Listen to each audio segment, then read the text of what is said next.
60 million yil avval okeanlar bitta hukmdorga tegishli edi. Bu Megalodon.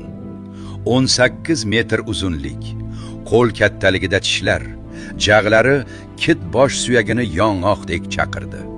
Millionlab yillar davomida unga hech kim qarshi tura olmadi. Hech kim uni ovlamadi. U yolg'iz hukmron edi. Lekin 3.600.000 yil avval yer o'zgardi. Muzlik davrlari boshlandi. Okeanlar sovidi. Kitlar sovuq suvga ko'chdi. Megalodon ularning ortidan bora olmadi. Ulkan tanasi issiqlik va doimiy o'ljaga muhtoj edi va u yo'qoldi. Hech bo'lmaganda fan shunday deydi. Ammo biz okeanlarning atigi 5% ni o'rganganmiz. Qolgan 95% noma'lum.